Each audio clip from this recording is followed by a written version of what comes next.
Hello, my name's Andy Cooper, and welcome to At My Table Southwest, the podcast for folk who love dining out and want to learn the secrets of the best in the hospitality business. Each episode will be shining the spotlight on fabulous things happening in hospitality in the Southwest and talking to the talented people from the industry all around us. And we're proudly sponsored by Southwest 660, the iconic road trip stretching from Poole in Dorset to Watchet in Somerset. And at my table this week, I'm delighted to say, is Veryan Palmer, Family Director of the iconic Headland Hotel in Cornwall. Anyone who's been down to Newquay will see it out there on the promontory like a glorious throwback to a bygone age, but there's very little bygone about that hotel, as I'll explore with Veryan in today's podcast. So let's get into it and catch up with her.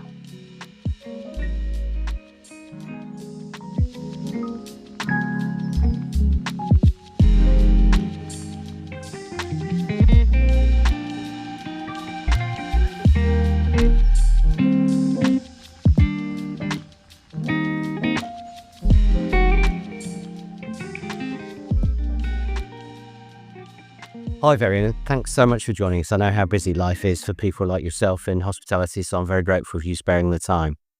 Well, thank you so much for inviting me. I feel very much like a tiny little minnow fish compared to the other people you've had on your podcast, so I feel deeply honoured that you decided to talk to me. I'm sure that's not the case. The Headland is pretty much an iconic Southwest hospitality venue, so I'm sure you're more than welcome to talk about it. And talk to us a little bit about you and hospitality, because you had a very early start in the industry, didn't you? Yes, I mean, I think my parents bought the Headland in 1979 when it was a very run-down, barely two-star property. And they've spent the last 46 years really devoting all of their time, their energies into creating what it now is. When I was young, appropriately dressed children over the age of 6 were permitted to come into the dining room, as it was then known. And it used to be one of my greatest joys to come in for dinner as the eldest child, to leave my younger brother and sister at home, come in as the oldest child with my parents and have dinner. And then afterwards, I would be sat in the front hall with a book, whilst my parents, who worked sort of 6 days a week, they were very, very hard working. And I would be sat there with my book, but instead of reading my book, and I was a bookworm, I still am a bookworm, but I would just watch everything that was going on. And apparently I was about 10 years old when I said, I want to become a hotelier. And I think I've always loved people and talking to people, and I think looking after people. I mean, ultimately, that's what I think hospitality boils down to, is looking after people. Whether that's with a glass of champagne, whether that's with a cup of tea and a hug, whatever it is, that's what all of us in this profession are doing.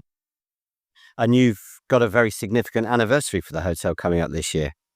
Yes, the hotel is 125 years old this year. So yes, welcoming guests through its doors for 125 years, which is really special, given there are not many sort of fiercely independently owned, family-run businesses, certainly hotels, left in this country now. So it's very special anniversary for us. And are there plans? Oh, multitudes of different plans. We've lots throughout the whole year. I mean, at the moment, we have a very special rate on £125 to come and stay with us in the low season, which has meant that a lot of local Cornish people have had opportunities to come and stay where maybe before they might not have been able to. And throughout the year, we've got lots of fun and games planned.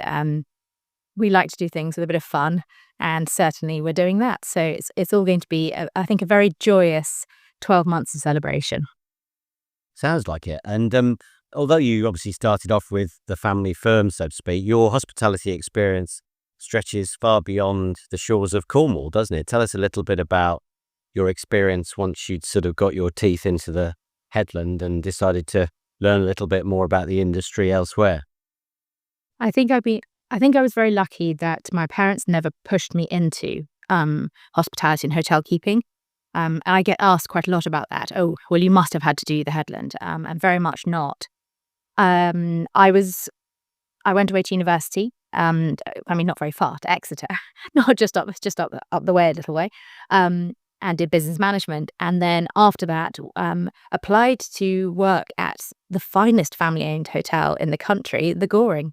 And was lucky enough that Mr. George Goring received my application. He used to go, my grandmother used to go racing with him, which I didn't actually know at the time. And apparently I later heard that he said that, well, a girl with a name like that, being a big Cornish supporter that he was, we need to give her a job.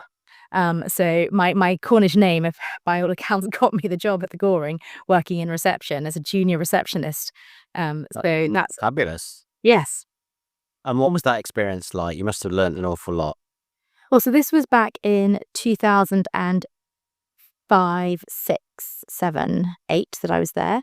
And it was, yes, I'd stayed in some nice hotels, but I'd never worked in one. And it was a real baptism of fire for me to see how the Goring team truly look after each individual guest and focus on that personalization of service. And it's still the same today if you go there today. And for me, learning a lot about self-preservation, self-awareness, how you look after guests, really, I think, boiled down to what I learnt there from Graham Coatman, from David Malden Hewitt, from Jeremy Goring, from a multitude of people who really were focused on delivering the highest levels of hospitality in London. And then after the Goring, you headed back home for a wee while? Headed back home for 3 years, and with my husband joining me at the hotel, which I'll say for anyone who's got a family business, your brother, your sister, and your husband reporting into you is never a good mix. So I did 3 years at the Headland before deciding we decided together to move back up country to sort of stretch our wings a little bit more. And was incredibly fortunate to be able to secure a place working for Cliveden House, just as it was coming out of administration after the Von Essen days, for working under the absolutely fabulous Sue Williams, who taught me so much about, again, looking after guests and that sense of hospitality and service being quite separate things, but again, just looking after people and looking after your team. I think what I learned at Cliveden has been really quite influential for how we now approach our hospitality in terms of our guests, but also our team at the Headland. Yeah, and you do have an amazing team at the Headland, don't you? I mean, I'm not just saying that. I mean, I've got a 5-year-old grandson who still talks in reverential terms about your concierge and how he enjoyed, being greeted every day when we came back to the hotel. So, and you've got some real long servers, haven't you? Well, yes. So my first job at the Headland was when I was 13. I was working in children's entertainments. Probably not the most glamorous role I've ever had in my life, but I loved it. But in my first proper summer season, I worked alongside a lady called Kathy, who this last year has just celebrated 26 years at the Headland. And it's amazing to think that someone who I really started my working career, yes, albeit age 13, with, she's still with us today, and she's working part-time, but that sense of continuity with our team, where we've got so many people who've been with us for so long, is brilliant. And that's not just also older people. We have when we hold our long service dinner at the Headland, which we hold every year, it is the most special occasion that we celebrate, and it's for all team members who have been with us for more than 5 years. We've now got young people aged 23, 24, 25 who are now part of that cohort. And of our 245 team members, we have an invite list now of, I think it's 39 people who are eligible to come to that. And that's that knowledge of our business, our operation, our guests, and how to look after people is extraordinary when you combine all of that together. And it's a very, very fun dinner indeed. I can imagine some stories are probably told around that table that would go down in legend. And what do you put that down to? The longevity of your staff, the loyalty? I guess there's some obvious, but are there some not so obvious is that you would recommend to hospitality providers? I think we're a family-owned business, and we try to extend that feeling of family to our team. And yes, it could be seen as a very sort of trite PR thing to say. However, the team believe it and feel it themselves. We had a recent team away day where our senior management team were examining our values, and actually they came up with the idea that this idea of family, that we treat our guests and we treat each other as family members.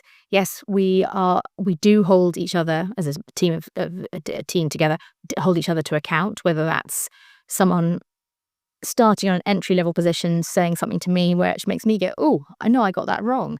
But we're generous to each other, we forgive each other, and we look after each other. One of our sort of things that we have here is that we never knowingly let someone else fail. And this idea, and it could be seen as a negative, but it's that idea that we are all in this together. We are stronger together. If we work together, if we have fun together, then we will be more successful as a business, and we'll be more successful at looking after our guests. Sure, and I think that comes through when you stay. And talking about guests, how in your experience has the customer expectation and demand changed over the years you've been in the industry? I think COVID had quite an interesting effect on guests, but I also think the cost of living crisis, and I will call it a crisis, I think that also did. I think it's very natural now that if you are spending your hard-earned pounds, pennies, whatever it is, on something, whether that is a coffee in your local cafe to a weekend away in a 5-star hotel for your 25th wedding anniversary, the expectation that you will receive value at every level of hospitality is there. And so it should be. We should all be really striving to provide the very best value. And I don't mean at the cheapest prices, but that sense of value that, yes, you might be, if you come to stay at the Headland in August, you will be paying a lot of money, but what a glorious place to stay, because everything is wonderful and you're right by the beach and it's just a wonderful experience. And so I think guests are now much more aware of that concept of value, but I think also that then plays through into our team's expectations, that for a lot of our team members, it's not just a job anymore. They want to feel valued, they want to feel part of something. And we as business owners need to recognize that and support that. Sure, I get that completely. And I guess one of the things that also comes through, if you visit your beautiful, iconic building, you drive down that road and there it is, magnificent out on the promontory. But there's significant levels of annual investment in your business, aren't there? Yes, we're very open that everything we make, we reinvest. Over the decades of ownership, the hotel has had millions and millions and millions poured back into it.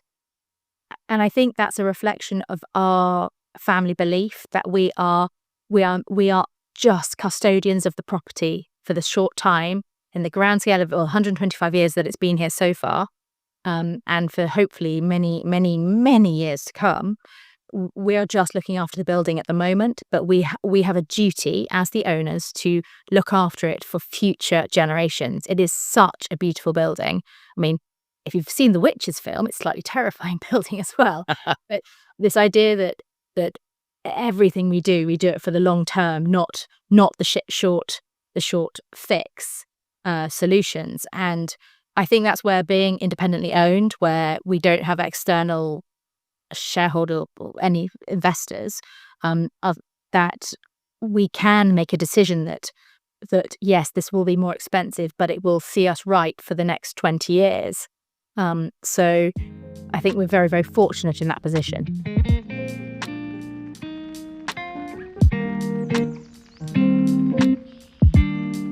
And we'll have more from Veryan later. And now for our table for two slot and our place to stay alongside. We always like each episode to recommend somewhere you might like to go and enjoy a meal, and also perhaps somewhere nearby. So if you were travelling or you wanted to stay over or you wanted to have a few sherbets, there's somewhere nearby that it's a good place to rest your head as well. And I'm taking us back to the lovely coastal resort of Foy in Cornwall, which I know I've mentioned before on this pod, but why not? Because it's a real foodie destination. And one of my particular favourites in Foy is a place called Sam's.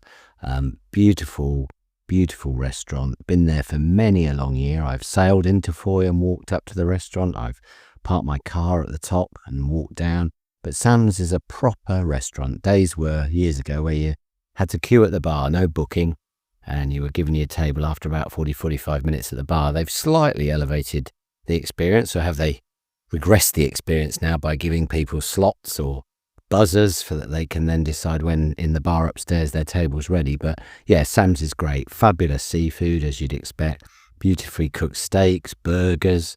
It's kind of got an atmosphere about it all of its own. There's retro film posters and classic film pictures all over the place. It's got this beautiful green colour design, a bit like a retro sort of Italian feel to it. And also the guys have expanded in recent years and have got a place on the beach at Polkerris, just along the coast, and also one in Truro. So there are 3 outlets for Sam's that are most enjoyable in Cornwall and well worth using. But Foy is the original and, in my view, the best. And I was there just recently and enjoyed some fantastic fish, nice glass or two of rosé, and you can watch the world go by on the street outside as well. So yeah, if you're ever in the Foy area or head for the Foy area, then make for Sam's, because it is a bit of a unique institution that everybody should have tried once or twice if they're a foodie lover. And if you're going to stay in Foy, which I would recommend because it's worth an elongated experience there, try the Foy Hall Hotel. 2 great advantages to this place. It's a fantastic hotel in the first instance. It's got some lovely rooms, amazing outlook over the resort, looking down at the top of the hill there, right down onto the estuary. But also it's right adjacent to the car park that everybody uses to get into Foy. You don't try and park in Foy at most times of the year because it's absolutely hanging around with emmets, as they call them in Cornwall, rather than grockles in Devon. And the car park is right beside the Foy Hall Hotel. But if you park up there and you're a resident, I think you get special treatment. So you've not only got yourself a magical hotel experience, with a little bit of luck, you won't need to get in the car for the duration of your stay because you can pop up and down into Foy. So that's dining out at Sam's in Foy and staying at the Foy Hall Hotel. Both of them thoroughly recommended by me.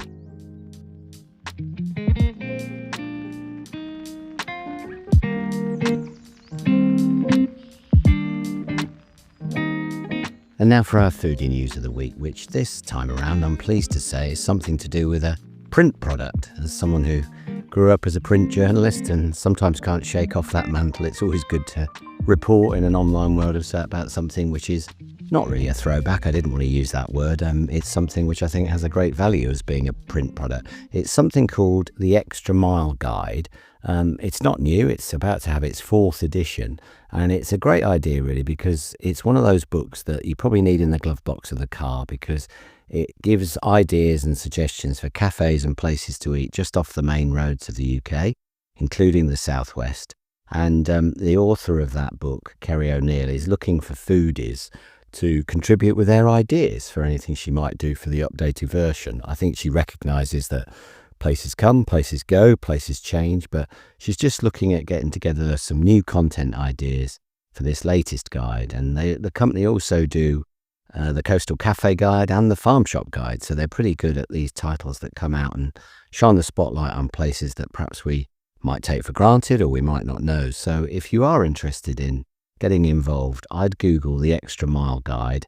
It's published by a company called Print Slinger Limited, and they're an independent publisher based in Bristol, but they're looking for ideas, contributors, people who might have suggestions for them to run in the new edition, which is forthcoming pretty soon. So if you are one of those people who get yourself around the peninsula a lot and know of places, or even have a particular favourite, why not get in touch and see if we can't include those in the guide as well. And now back to Veryan.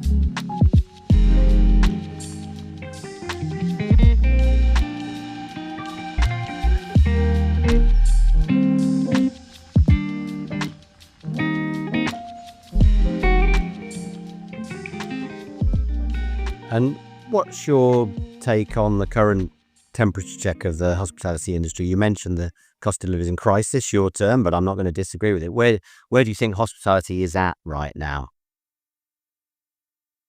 I think business is incredibly tough at the moment. I think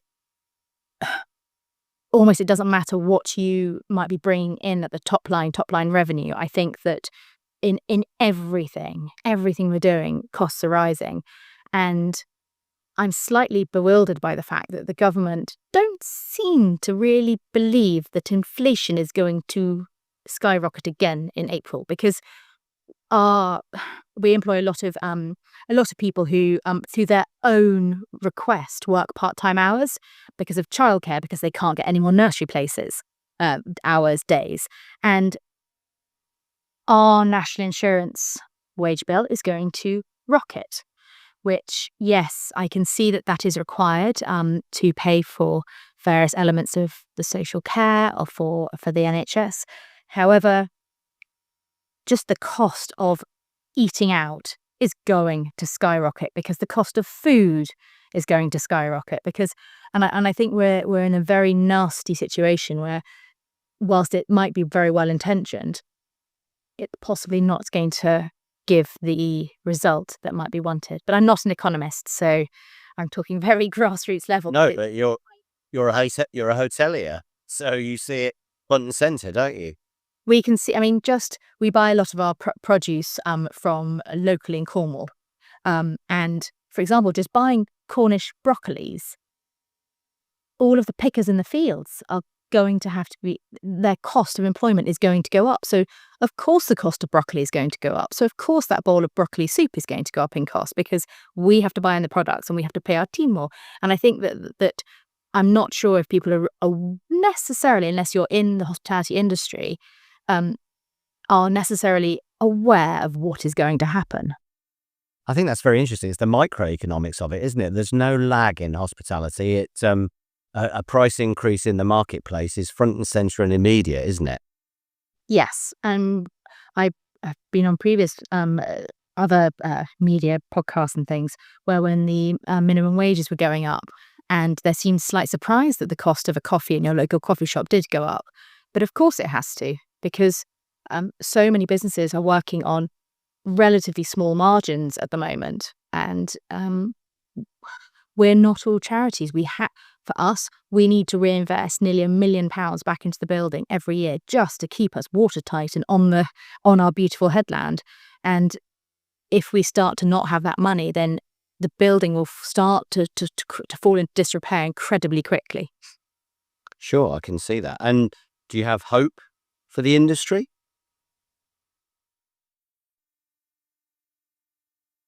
I do, but I think Cornish businesses are incredibly lucky. We had a very, very welcome boost during the COVID summers, where we were all lucky enough to be incredibly busy. And I think if you look at a lot of businesses in Cornwall, hospitality businesses, not just hotels, there's been a huge amount of reinvestment back into the fabric of the building, the volume of training that people are offering their team members, the number of apprenticeships, even at quite senior levels. And I think Cornish businesses, in some regard, we are in as strong a position as we could be for this. However, I do think, sadly, that there will be a significant number of businesses that we lose from our high streets, from our I think I would hate to be a new entrepreneur setting up right now without the experience of data to look at and know, are my numbers looking okay? Am I going to survive? I think that must be a very scary prospect, which is a real shame, because hospitality has always been an area where entrepreneurial spirit has thrived. And I think this will be very challenging in the next 12 to 18 months. Yes, I haven't heard any contrary views to that, so we need to sort of batten down the hatches to some degree, don't we? And what about future hospitality trends, particularly for hotels? Where do you see your market going? You're not the kind of business that just says, well, we'll turn the handle and keep doing what we're doing. I mean, there's an element of that, but what do you think you're going to need to provide for guests in the future? So sustainability is a really interesting topic, I think. I think that as a industry, we have been pretty brilliant at greenwashing across many areas of our operations. And I think that whilst there are some who are saying that it's gone too far, at the Headland, we are very much on our journey at the moment. We're doing an awful lot of work in this area. And whilst I don't think we will never position ourselves as a sort of an eco-luxe hotel, but we are being very, very mindful of,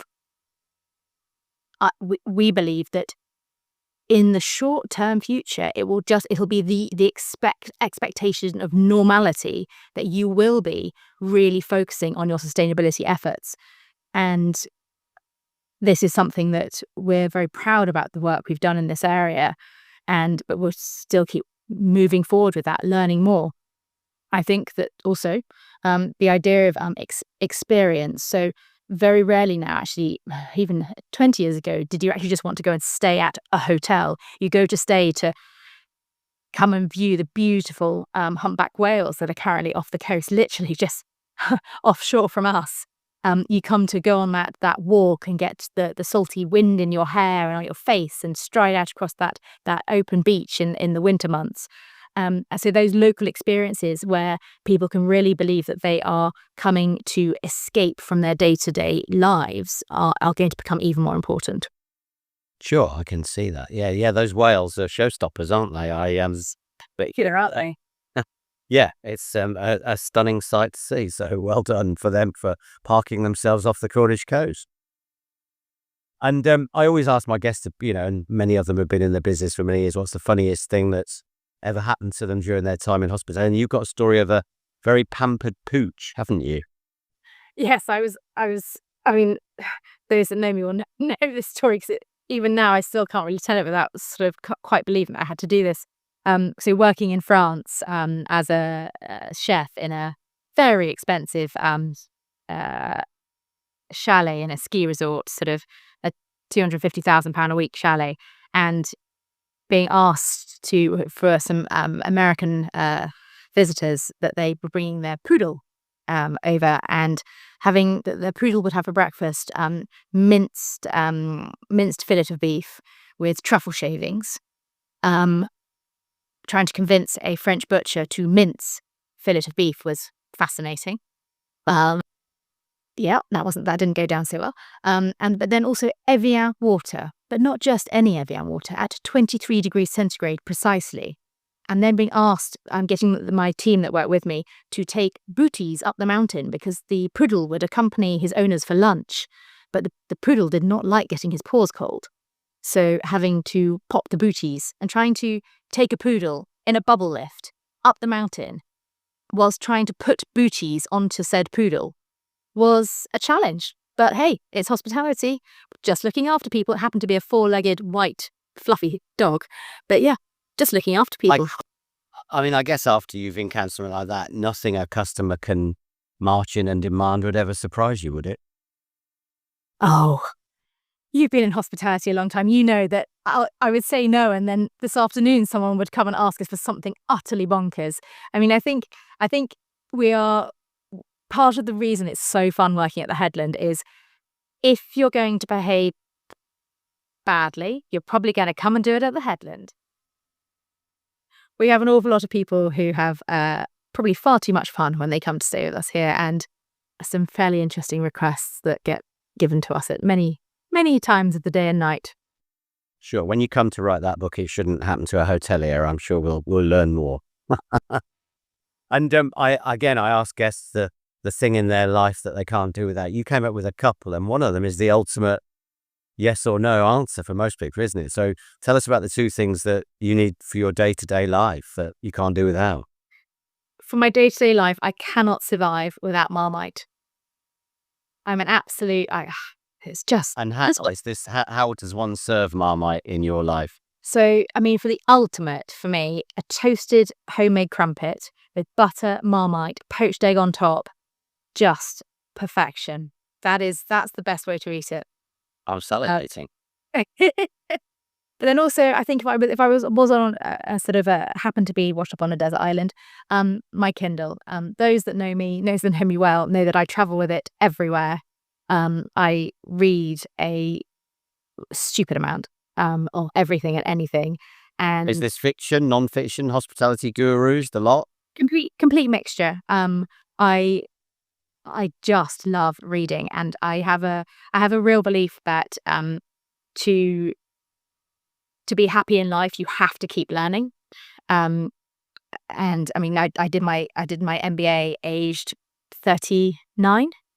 But I really believe, and so I very much view that the more I can read, the more that I can then reflect and think about, will help me make decisions, influence how I operate in life. So yeah, my Kindle is absolutely essential.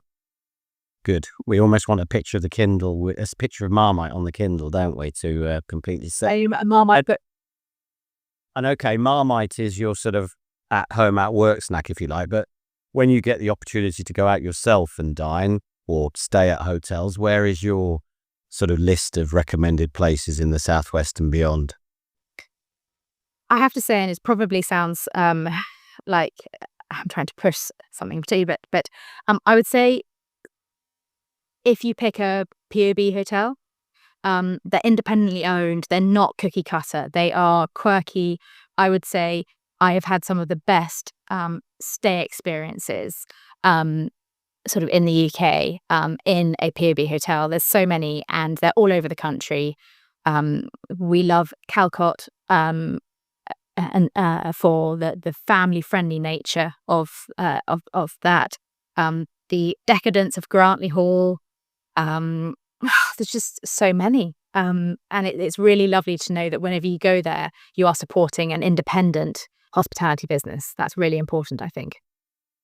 Yeah, sure. I think, that is one of the things about POB. They tend to put those front and centre on their roster, don't they? So it's a nice opportunity to support those independent business like yourselves. Yeah, I think it's really important. And I think being able to stay somewhere where you feel looked after as an individual, not just as a number or a guest or a room key number, is really important. It makes the whole experience of staying feel really valuable and really worthwhile. And what about dining out? You kind of alluded to me that, just hitting the great outdoors and dining out is a big tick for you. But if you get the chance to dine out, are there some favourite places? I have to say, probably if I was going to have a last meal, it would probably be on Little Fistral Beach with a barbecued lobster, a glass of chilled rosé, or watching the sunset. People expect me to have sort of coming from the Headland to have really sort of extravagant tastes in food. And yes, I love great food. But for me, great food is as good as some barbecued mackerel that you've caught yourself out on a boat, to the very best dining options. I mean, if I'm going out to a pub, Tartan Fox, the still relatively new pub from Adam. Oh, the Adam Handling. Yeah. Yes, the Tartan Fox is brilliant, fantastic Sunday lunch. But no, I'm just as happy with something sort of on the beach, probably seafood, but it's got to have that nice chilled glass of rosé with it as well. Absolutely. It's all about context, isn't it? Yeah. And given your passion for hospitality, that comes through also because you're involved with the Cornwall Hospitality Collective, aren't you? Tell us a little bit more about that. So when I came back down to the Headland, and we returned in December 2020, I'd come from a network up country where everyone was talking together, and in Cornwall that wasn't really happening. And I was going out and doing all these school visits, trying to engage young people because all of work experience was cancelled for 2 years because of COVID. And I was talking to someone from True and Penrith College, Mark Lewin, and he was having some ideas around this as well. And for about 6 months, we crunched through actually what could this look like. I was incredibly fortunate to be able to talk to Adrian Ellis, who started the Manchester Hoteliers Association, amongst other many things. And he said, go for it. And so there's 3 of us. So Mark, James and I co-founded the Cornwall Hospitality Collective in November 2023. So we've been going just over a year now. both Mark and James work for Truro College, and we were very lucky that Truro College could really see the value in what we were trying to do, which our aim is to raise the aspiration levels of Cornish hospitality team members, managers and owners through training courses, development courses, networking, getting people together so we could all work together, but also through engaging school children in this idea that we all really strongly believe in, that hospitality is an incredibly inclusive, diverse and fun career to go into. But also that you're not just as a main career, but if you're thinking about going to do any other role, any other industry, profession, having a part-time role in hospitality, aged 14, 15, 16, 17, 18, will set you up with those soft skills that life just is so much easier for you if you have them. And so we go off into schools, colleges, universities, both in the UK and also internationally, to talk about hospitality and about what it's like, and the fact that it's not a low-paid sort of fall into it because I can't be bothered to do anything else career anymore. It's a really, really exciting place to be. So far, in 2024, we spoke to 11,134 young people aged between 6 and 16. And yeah, it's a big number. And it's really good. And we're now seeing the number of young people already, so we're only a year in, but applying for hospitality apprenticeships, applying for the full-time professional diplomas at the college is really increasing. And with the knowledge and experience that we had within our board of directors, there's 8 of us, we also have been looking at the alternative education provisions. So for those who often might not have opportunities given to them, where we think hospitality can give a real opportunity. So we work a lot with young people with SEND, but also those young people who are at risk of permanent exclusion from school aged 14 or 15, because nothing ever happens good. Nothing is good if you are permanently excluded from school. And we run academic term time placements, and we've been lucky enough at the Headland to have one young chap who joined us for 18 months and is now doing an apprenticeship with us and is absolutely flying. He is performing brilliantly, and the school couldn't believe that this could happen. There's a teacher that was very much supportive of it, but it's very interesting to see how hospitality is such a power for good and can really change a young person's life. And so we're really trying to get out there and encourage more of the Cornish community to really embrace hospitality as potential options for them. That sounds just superb, and I wish it Godspeed, because it's obviously a fantastic initiative and kind of an encapsulation, I guess, of your passion for hospitality, which has come through so fantastically in this interview. And I'm very grateful to you, Veryan, for sparing the time to talk about the business, but also the wider industry as a whole. Thank you very much indeed. Thank you very much for having me.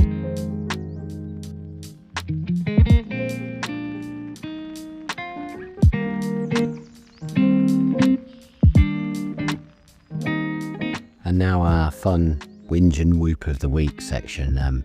Okay, whinging's not fun, but this is all done slightly tongue-in-cheek. But, dining out is an experience where you see the good, the bad, and sometimes the ugly. And I think it's always a good idea to be positive in feedback. And my whinge this week is just those occasions which seem to be getting more and more frequent these days, where waiting staff come to you at the end of the meal and ask you if you've had a decent experience. And you tell them if you hadn't, I hope, even though we are British.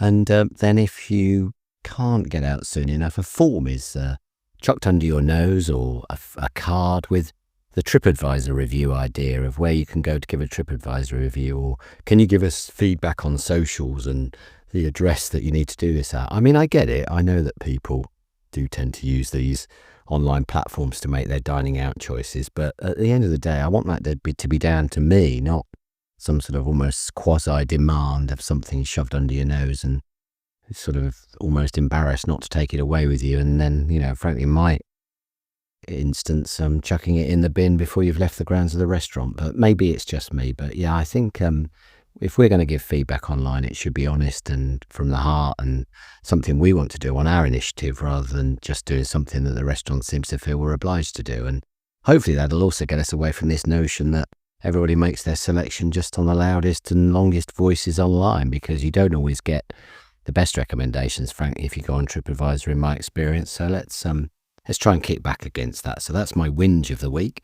My whoop of the week is probably a little bit more something for the trade, but why not? Let's talk about that for a once in our lives. And there's a place called the Food Works opened in Weston-super-Mare, which is the only food and drink innovation centre in the west of England. I mean, this is a great idea. It's slightly gone under the radar, I think, but it's run by an organisation called Food Works, and they're offering a wealth of one-to-one technical and business guidance, along with events, workshops and advice on food certification and getting ready to go to market with your foodie ideas. So, yeah, I mean, I don't think there is enough of this sort of collective offer of help. And it strikes me that to find out something like the Food Works is operating here in the Southwest is a great idea, and something we should all try and perhaps support, both from the industry's side and the consumer side. So if you want to find out more about that, they're at www.foodworks-sw.co.uk, and a great initiative, and a lot of effort and time and money has been put into it, I'm sure. But,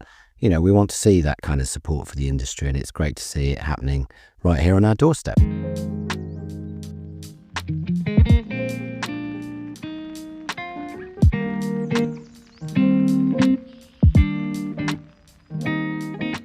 And that's it for this episode of At My Table Southwest. Thanks so much for listening.